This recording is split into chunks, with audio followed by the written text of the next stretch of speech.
Hello दोस्तों, आज जो हमारा अध्याय 10 क्या होगा? अध्याय 10 चैप्टर है दक्षिण भारत के चोल, चालुक, पल्लव एवं संगम वंश। तो इन सारे वंश पर आज चर्चा होगा। इन सारे वंश से जितने भी क्वेश्चन पूछे जाते हैं, वो सारे क्वेश्चन आपको इसी वीडियो में मिलने वाला है। आप किसी भी एग्जाम की तैयारी कर रहे हैं, चाहे एसएससी, रेलवे, बिहार पुलिस, शिक्षक भर्ती, तो आप बिल्कुल भी टेंशन ना लें। सारे एग्जाम के लिए वीडियो काफ़ी इंपॉर्टेंट है, इसलिए वीडियो को अंत तक जरूर देखें। चलिए हम लोग एक एक प्रश्न को हम लोग देखते हैं क्या क्या प्रश्न है। एक नंबर है प्राचीन चोल साम्राज्य। चलिए यहाँ से इसका पीडीएफ फ्रेश लगा हुआ है, तो यहाँ से प्राचीन, यहाँ से कलर में है तो थोड़ा और अच्छा होगा। तो यहाँ से हम बताना आपको स्टार्ट करते हैं। प्राचीन चोल साम्राज्य की राजधानी कहाँ स्थित थी? दोस्तों, प्राचीन चोल साम्राज्य का जो राजधानी था वो कहाँ था? उदयपुर में था। कहाँ था? उदयपुर में था। तो इसका ऑप्शन नंबर सी क्या हो जाएगा? बिल्कुल राइट हो जाएगा।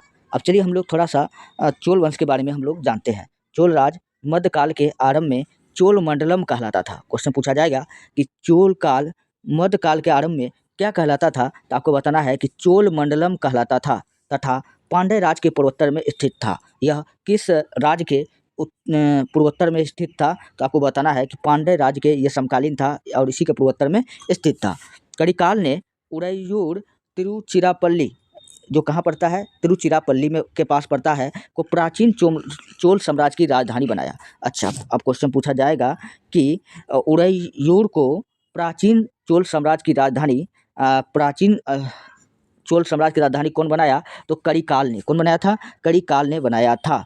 उदयपुर सूती वस्त्र उद्योग के लिए प्रसिद्ध था। अब पूछा जाएगा कि ये उदयपुर जो है भैया, ये किसके लिए प्रसिद्ध है? तो यह भैया सूती वस्त्र के लिए प्रसिद्ध था। इसका विवरण पेरिप्लस ऑफ द इरीथ्रियन सी में मिलता है। कालांतर में चोल शासक ने तंजौर को अपनी राजधानी बनाया, जिसके बाद चोल शासक ने अपनी राजधानी कहाँ बना लिया? उदयपुर से हटा करके तंजौर को अपनी राजधानी बना दिया था। अब चलिए हम लोग देखते हैं कि चोल साम्राज्य की स्थापना किसने किया था। तो चोल साम्राज्य का जो स्थापना किया था विजयालय ने, यानी चोल वंश का स्थापना कौन किया था भैया? विजयालय ने किया था। तो इसका ऑप्शन नंबर सी यहाँ पर राइट होने वाला है। अगर विजयालय की अगर बात किया जाए तो सन 850 में विजयालय ने कांची के पल्लवों को पराजित करके चोल साम्राज्य की स्थापना की। अब क्वेश्चन पूछा जाएगा कि विजयालय ने कांची के पल्लवों को हराकर कब चोल साम्राज्य की स्थापना की? तो आपको बताना है कि 850 में किसको हरा कर की? तो कांची के पल्लवों को हरा कर की।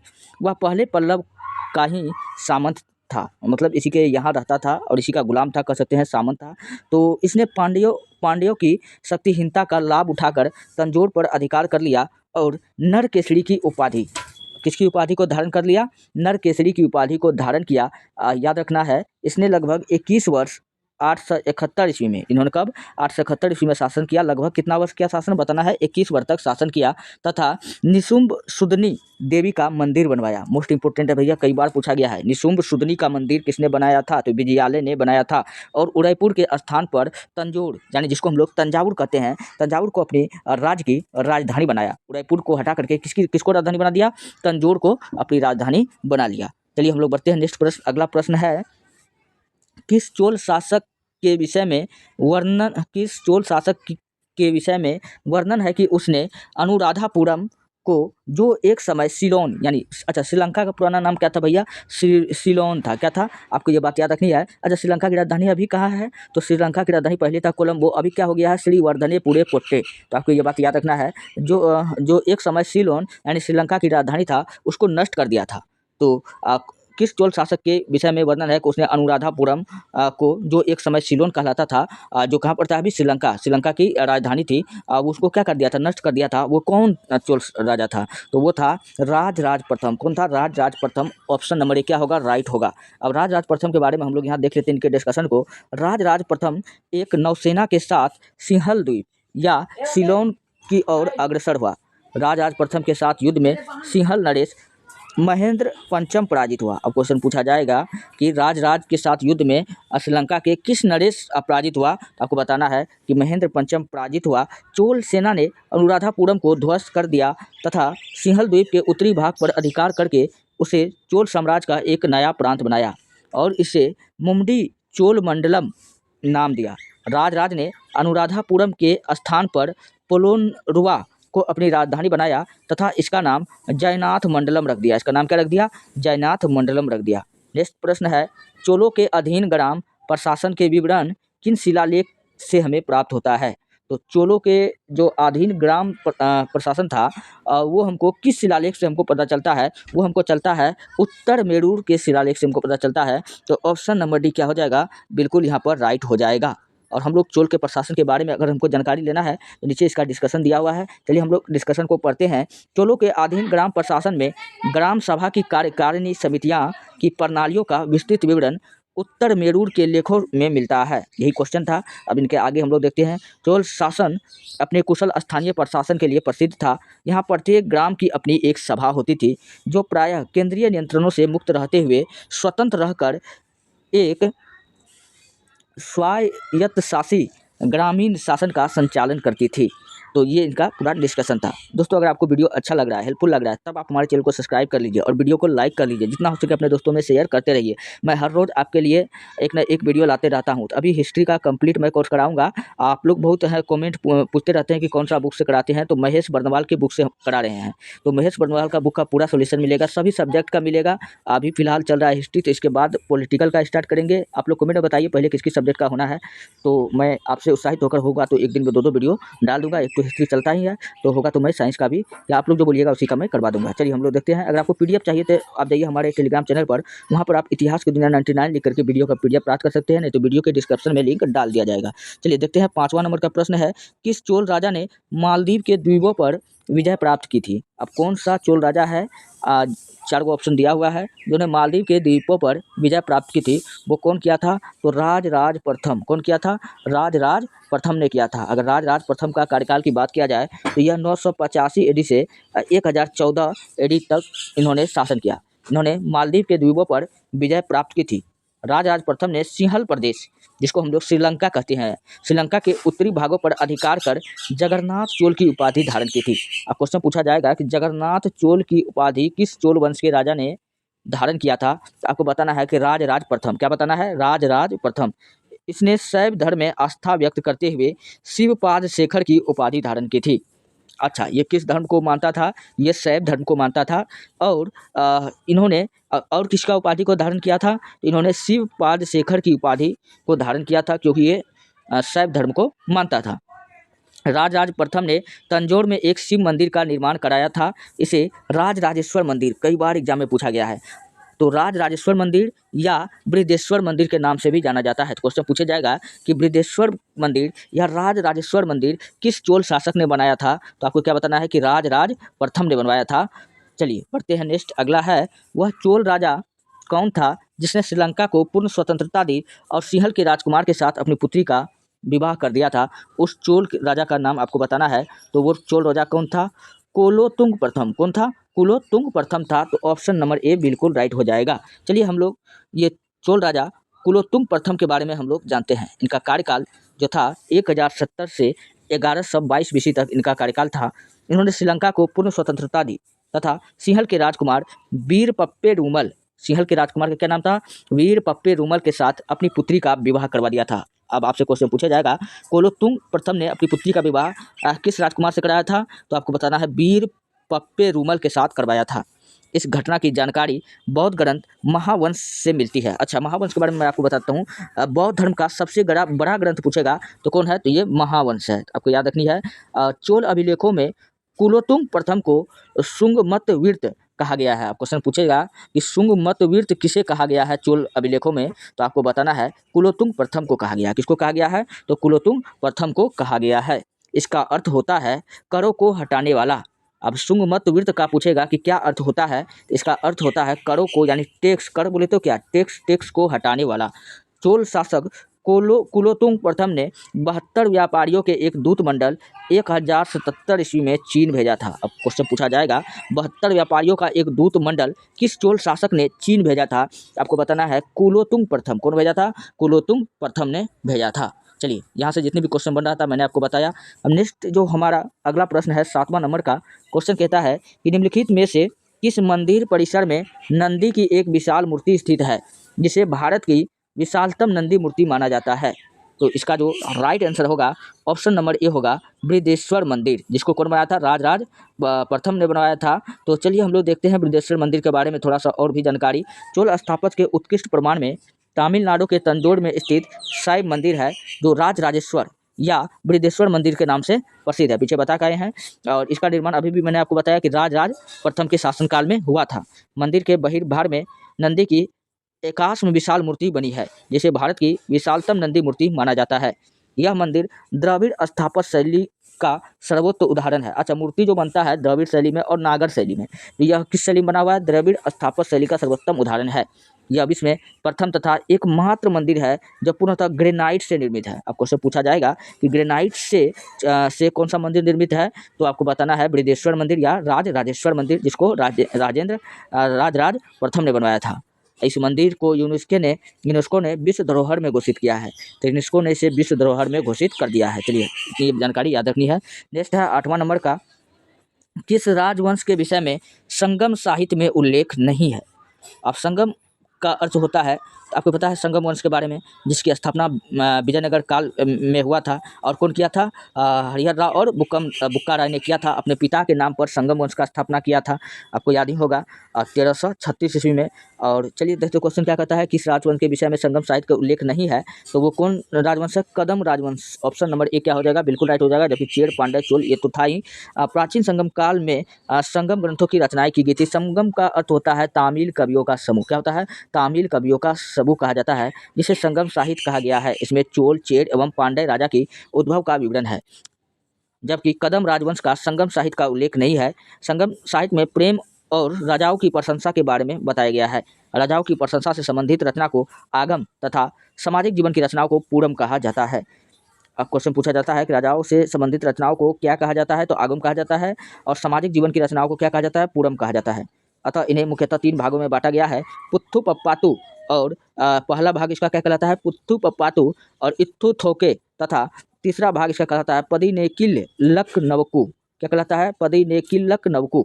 तो ये 3 भाग में इसको बांटा गया है। चलिए हम लोग देखते हैं नेक्स्ट। अगला है, निम्नलिखित राजवंशों में से किसके शासक अपने शासनकाल में ही अपना उत्तराधिकारी घोषित कर देते थे? निम्नलिखित राजवंशों में से किसके शासनकाल अपने शासनकाल में ही उत्तराधिकारी घोषित कर देते थे? तो इसका नंबर का जो राइट आंसर होगा वो चोल वंश का हो जाएगा। क्या हो जाएगा? ऑप्शन नंबर बी यहाँ राइट होगा। चलिए हम लोग चोल राजा के बारे में हम लोग देखते हैं, चोल काल के बारे में देखते हैं। चोल काल के राजा प्रायः अपने शासन काल में ही युवराज का चुनाव कर लेते थे, जो उसके बाद का उसका उत्तराधिकारी बनता था। सबसे संपन्न चोलों का राज था। चोलकालीन शासन व्यवस्था राजतंत्रात्मक थी। संपूर्ण चोल साम्राज्य 6 प्रांतों में विभक्त था। कितने प्रांत में बटा हुआ था? 6 प्रांतों में बटा हुआ था। और प्रांतों को हम लोग मंडलम को कोट्टम में, कश्मीरी में, कोट्टम को नाडु जिले में, नाडु कहाँ पड़ता है? जिले में। एक प्रत्येक नाडु को कई कुर्रमों ग्राम समूह में विभक्त किया गया था। चलिए बढ़ते हैं नेक्स्ट। अगला है, निम्न में से दक्षिण भारत का कौन सा राजवंश अपनी नौसैनिक शक्ति के लिए प्रसिद्ध था? तो दक्षिण राजवंश में कौन सा राजवंश था जो अपने नौसैनिक शक्ति के लिए वो प्रसिद्ध था? वो कौन था? चोल वंश था। चोल वंश के बारे में काफ़ी डीपली मैं बता चुका हूँ, फिर भी मैं यहाँ देखते हैं इसके डिस्कशन को हम लोग। और यहाँ अच्छा, राष्ट्रकूट वंश का संस्थापक पूछेगा कौन था, तो दंती दुर्ग था। चलिए देखते हैं। चोल राजाओं ने एक सुसंगठित सेना का निर्माण किया था। चोलों के पास अश्व, कुदिरेच्चेवगढ़, हाँ अश्व को हम लोग उस समय क्या कहा जाता था? कुदिरेच्चेवगढ़ कहा जाता था। गज को क्या कहा जाता था? कुंजिर मल्लड़। क्या कहा जाता था? कुंजिर मल्लड़। एवं पैदल सैनिक, जिसको हम लोग कक्कीलस कहते थे। कक्कीलस के साथ एक अत्यंत शक्तिशाली नौसेना भी थी। नौसेना के प्रमुख के कप्तान को एनाडी कहा जाता था। अब क्वेश्चन पूछेगा कि नौसेना के प्रमुख कप्तान को चोल वंश में क्या कहा जाता था? तो एनाडी कहा जाता था। सेना की अग्र टुकड़ी तुसी, अच्छा सेना की अग्र टुकड़ी को चोल काल में क्या कहा जाता था? तुसी कहा जाता था। और पिछड़ी टुकड़ी क्या कहलाता था? तो कूलय कहलाती थी। क्या कहलाती थी इस काल में?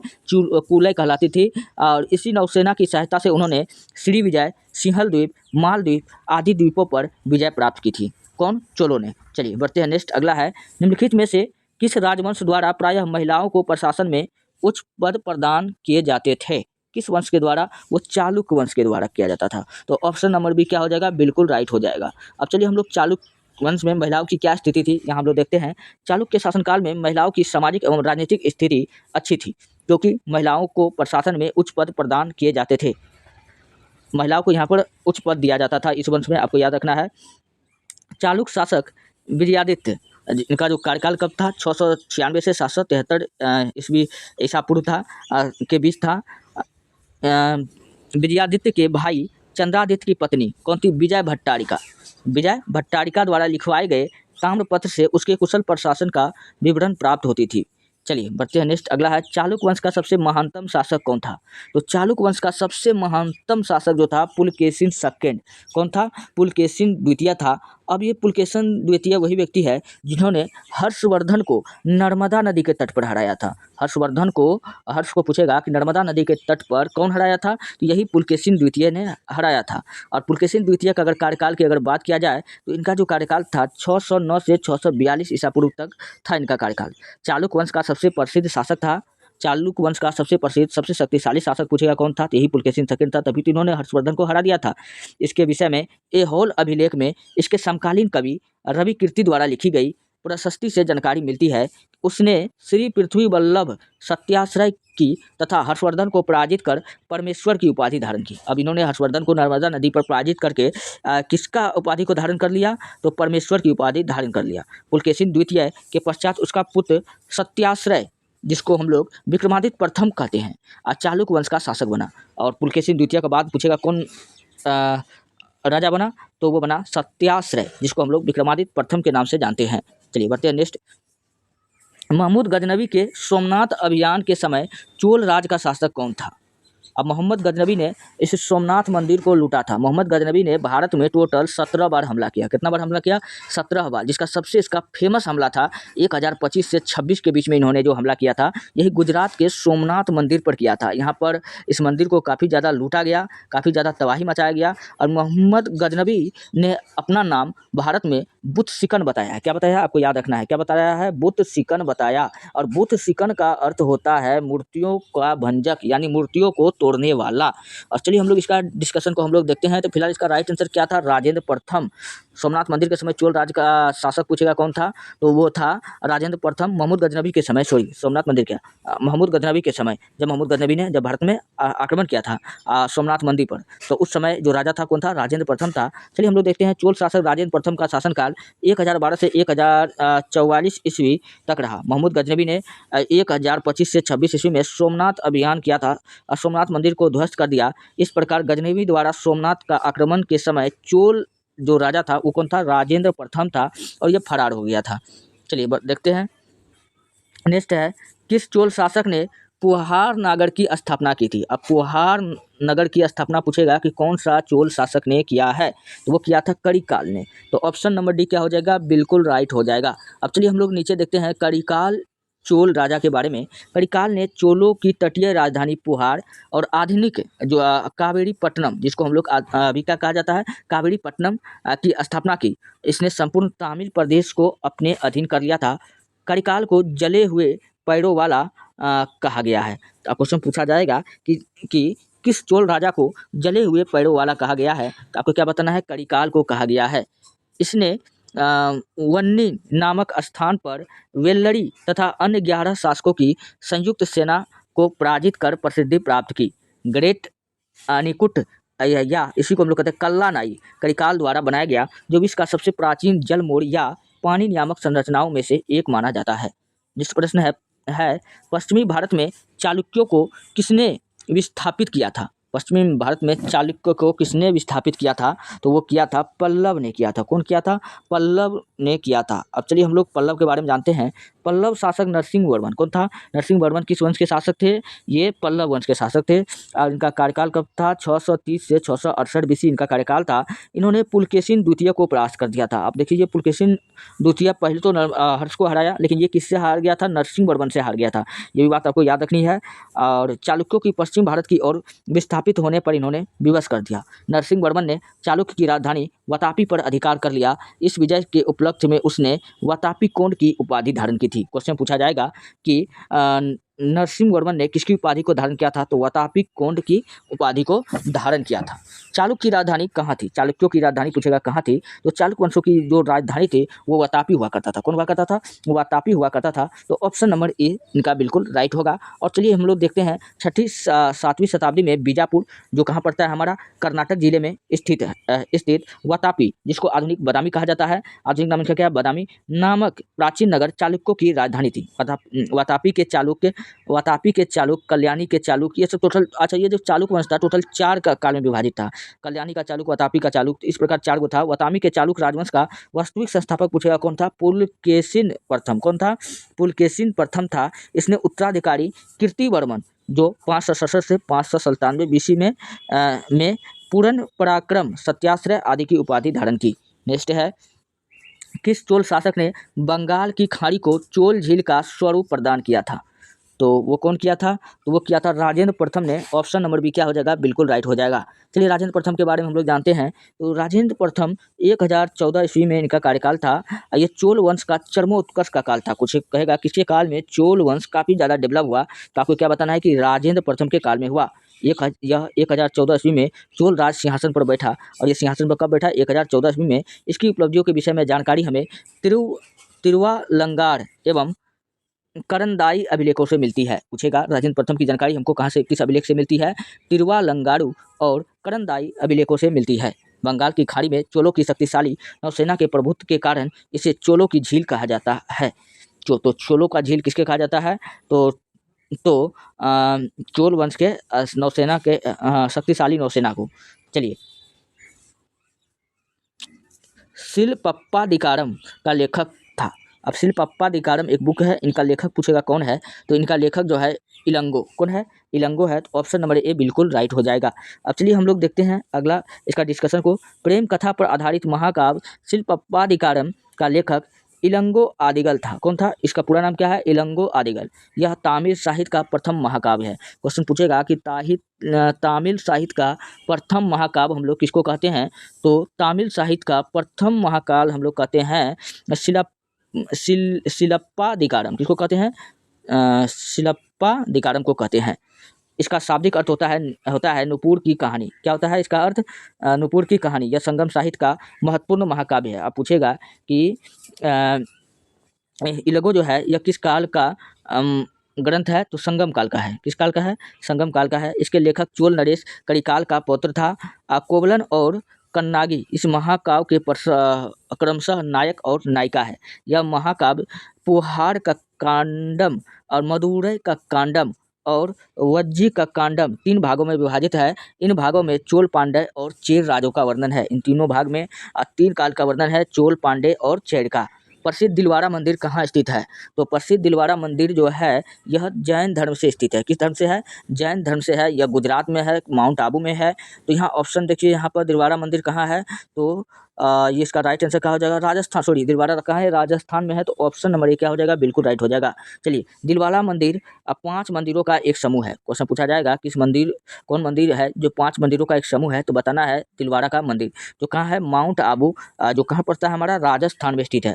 इस मंदिरों के लगभग 48 स्तंभ में नृत्य गणाओं की आकृतियाँ बनी हुई है। इन मंदिरों का निर्माण चालुक शासक भीमदेव प्रथम ने कब करवाया था? 1022 से 1069 ईस्वी तक इनका कार्यकाल था। इसी समय इन्होंने कराया था। और इसके सामंत बिमल शाह ने करवाया था। अब इसी के काल में इसका जो सामंत था, इसका गुलाम था, कौन था? बिमल शाह। इन्होंने ही इसका निर्माण करवाया था।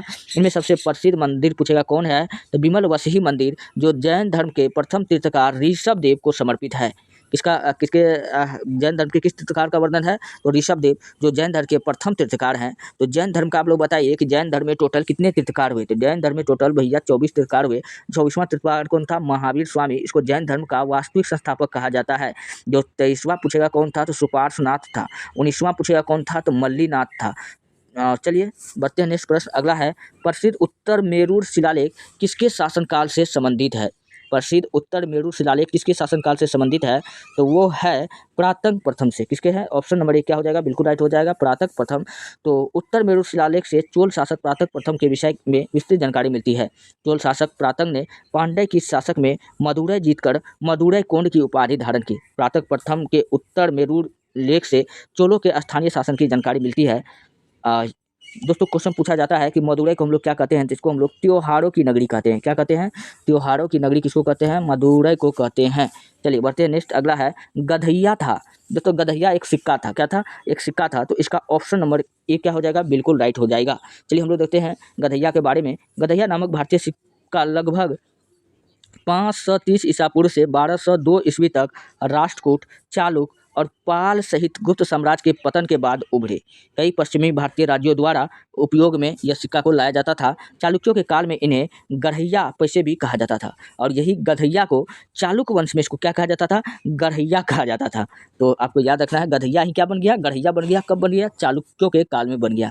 चलिए बढ़ते हैं, नेक्स्ट है। अब यहाँ पर मिलाने वाला है, इनमें से कौन कहता है कि सही नहीं है?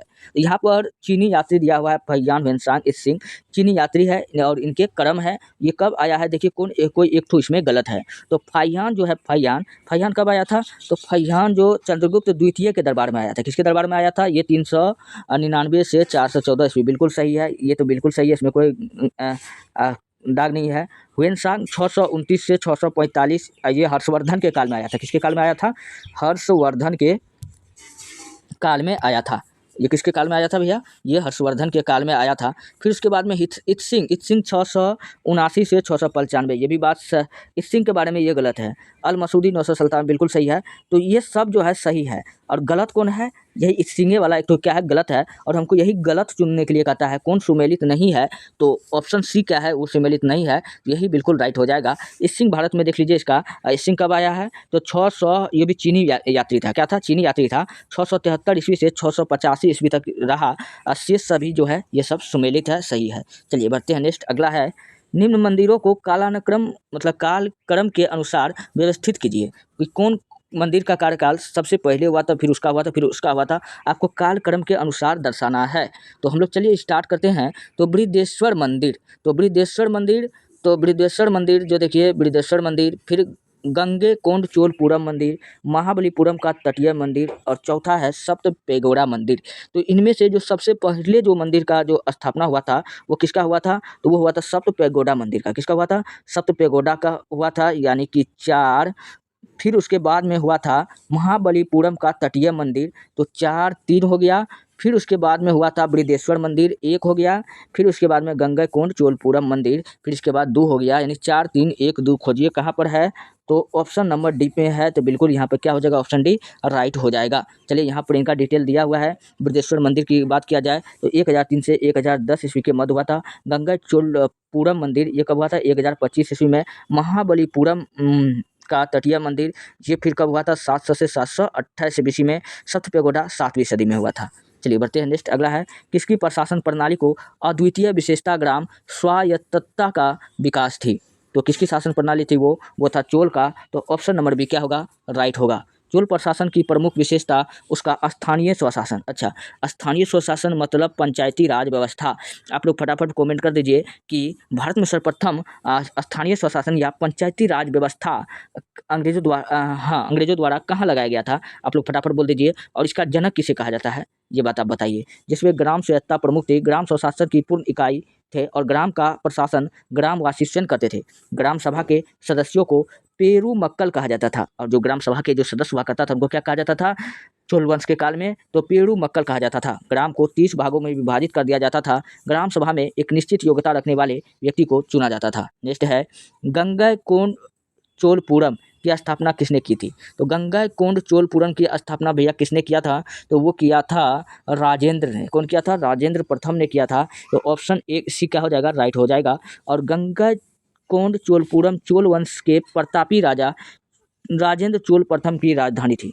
इसने कलिंग विजय के उपलक्ष्य में गंगैकोंड की उपाधि धारण की थी। अब क्वेश्चन पूछा जाएगा कि कलिंग विजय के उपलब्ध में गंगैकोंड की उपाधि को कौन धारण किया था? तो राजेंद्र प्रथम ने किया था, तथा गंगैकोंड चोलपुरम नामक नगर बसाया, और इन्होंने गंगैकोंड चोलपुरम नामक नगर भी बसाया। राजेंद्र चोल ने गंगैकोंड चोलपुरम में 1025 ईस्वी में एक मंदिर का भी निर्माण करवाया था। चलिए बढ़ते हैं, नेक्स्ट अगला है। निम्न में से कौन सी संस्था विदेशी व्यापार से संबंधित है? तो विदेशी व्यापार से यहाँ पर कौन सा संस्था संबंधित है? तो यहाँ पर सेनी नगरम, नाना देशी और मणिग्राम। तो यहाँ पर ऑप्शन में दो को सही है, तो यहाँ पर हो जाएगा सी और डी, ये दोनों सही हो जाएगा। और चलिए और थोड़ा सा हम लोग यहाँ डिस्कशन देख लेते हैं क्यों ये दोनों सही होगा। तो 8वीं शताब्दी में दक्षिण भारत में मणिग्राम और नाना देशी प्रसिद्ध संघ थे। यह संघ प्रायद्वीपीय भारत के भीतर और दक्षिण पूर्व एशिया और चीन के साथ बड़े पैमाने पर व्यापार करते थे। इसके अतिरिक्त चेट्टियार और मारवाड़ी जैसे समुदाय भी थे, और जो आगे चलकर देश के प्रमुख व्यापारिक समूह बन गए। इस प्रकार इसका ऑप्शन सी और ऑप्शन डी दोनों राइट होगा। 27 नंबर का प्रश्न है, शैव संतों के लेखन के किस संग्रह को पांचवां वेद कहा जाता है या समझा जाता है? तो शैव धर्म के कौन से पुस्तक को पांचवां वेद कहा जाता है? वो किसको कहा जाता है? वो कहा जाता है तिरुमुरई को। तो ऑप्शन नंबर डी क्या हो जाएगा? बिल्कुल राइट हो जाएगा, तिरुमुरई। और अच्छा, तोल्काप्पियम जो है ये संस्कृत व्याकरण का ग्रंथ है, आपको याद रखना है। और ऑप्शन नंबर डी को हम लोग देखते हैं, तिरुमरई 6वीं ईस्वी से 11वीं शताब्दी ईस्वी तक तमिल भाषा के रचित शिव की स्तुति में गीता या भजनों का 12 खंडों का संग्रह है। इसकी रचना 63 नयनार संतों ने की थी और 11वीं शताब्दी में इसका मिलान किया गया था। बाद में इसे तमिल शैव सिद्धांत के धर्म ग्रंथ संग्रह का एक हिस्सा बनाया गया, जो एक अखिल भारतीय तांत्रिक परंपरा का एक विशिष्ट भक्ति उन्मुख संप्रदाय था। चलिए बढ़ते हैं, नेक्स्ट अगला है, पूर्वी भारत में भारतीय रोमन व्यापारिक स्थान था। पूर्वी भारत में भारतीय रोमन व्यापारिक स्थान पूछेगा कौन था? वो था ताम्लुक। कौन था? ताम्लुक था। ऑप्शन नंबर डी बिल्कुल राइट हो जाएगा। चलिए, पूर्वी भारत में प्रमुख भारतीय रोम व्यापारिक स्थान ताम्लुक था। इसे प्राचीन भारत में ताम्रलिप्ति के नाम से भी जाना जाता था। यह एक संपन्न व्यापारिक बंदरगाह था। अच्छा, ताम्रलिप्ति बंदरगाह होते हुए कौन आया था? तो वो आया था फाहियान आया था। आपको याद रखना है, फाहियान का किताब का नाम भी याद रखना है, फोक्योकी। चलिए, जो दक्षिण पूर्व के लिए मौर्य व्यापारिक मार्गों के लिए निकास बिंदु के रूप में कार्य करता था। नेक्स्ट प्रश्न है, उदयनजीरल किस देश से संबंधित था? तो उदयनजीरल भैया किस देश से संबंधित था?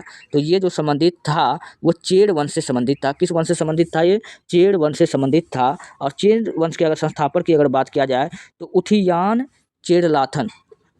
कौन था? उथियान चेरलाथन को उदयनजेरल के नाम से भी जाना जाता था। और इसी का उपाधि है, कौन है? उदयनजेरल। चेरों की राजधानी पूछेगा कहाँ थी? तो वज्जी हुआ करता था। कहाँ हुआ करता था? वज्जी हुआ करता था।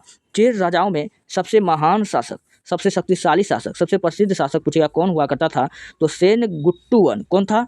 सेनगुट्टुवन, जिसे लाल चेर के नाम से भी जाना जाता था। और सेनगुट्टुवन को हम लोग किस नाम से जानते थे? लाल चेर के भी नाम से जानते थे। चलिए बढ़ते हैं, नेक्स्ट प्रश्न अगला है, रोमन साम्राज्य से व्यापारिक संबंध किसने स्थापित किए थे? अब इस रोमन साम्राज्य से व्यापारिक संबंध किसने स्थापित किए थे? तो वो किया था चेरों ने। तो ऑप्शन बी क्या हो जाएगा? बिल्कुल राइट हो जाएगा। चलिए, चोल साम्राज्य के साथ भारत के व्यापारिक संबंध का आरंभ संगम काल में चेर राज्य के साथ आरंभ हुआ था। अरिकामेडु से अनेक रोमन वस्तुएं प्राप्त हुई थी। चलिए नेक्स्ट है, व्यापारी चीन में किसके कार्यकाल में भेजे गए थे? पीछे हम बता करके आए हैं कि किसके काल में चीन में 72 व्यापारियों का एक दूत भेजा गया था। किसके काल में भेजा गया था? तो भेजा गया था कुलोत्तुंग प्रथम। किसके काल में? कुलोत्तुंग प्रथम के काल में। तो ऑप्शन नंबर ए क्या होगा? बिल्कुल राइट हो जाएगा। चोल शासक कुलोत्तुंग प्रथम के शासनकाल में 1077 BC में 72 व्यापारियों का एक दूत मंडल कहाँ भेजा गया था? चीन भेजा गया था। नेक्स्ट है, धार्मिक कविताओं का संकलन कुरल किस भाषा में है? तो धार्मिक कविताओं के संकलन कुरल किस भाषा में है? तो वो किस भाषा में है? तो वो तमिल भाषा में है। तो ऑप्शन नंबर बी क्या हो जाएगा? बिल्कुल राइट हो जाएगा। चलिए, कुरिल तमिल साहित्य का बाइबिल तथा लघु वेद माना जाता है। अब क्वेश्चन पूछा जाएगा कि तमिल भाषा का लघु वेद या बाइबिल किसे कहा जाता है? तो कुरल को कहा जाता है। किसको कहा जाता है? कुरल को कहा जाता है। और किस भाषा में? तमिल भाषा में। हाँ, तमिल भाषा का बाइबल तथा लघुवेद कहा जाता है। इसे मुप्पाल भी कहा जाता है। पूछेगा मुप्पाल भी हम लोग किसको कहते हैं? इसी कुरल को कहा जाता है। इसकी रचना प्रसिद्ध कवि तिरुवल्लुवर ने की थी।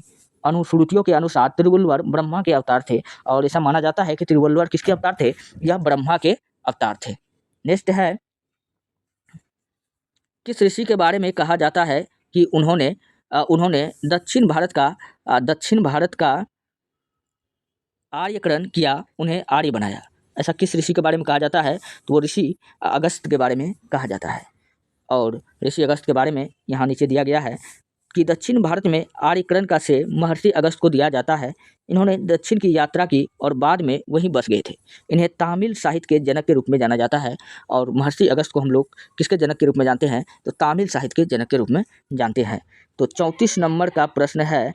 34 नंबर का प्रश्न है, क्या प्रश्न है 34 नंबर का? तो 34 नंबर का प्रश्न है, यहाँ पर पढ़िए, निम्नलिखित पल्लव शासक के नाम उनके राज्यकाल को दृष्टिगत रखते हुए सही कालक्रम का व्यवस्थागत कीजिए और नीचे दिए गए कोर्स से सही उत्तर का चयन कीजिए। और यहाँ पर जो सही उत्तर है आपको वो चयन करना है।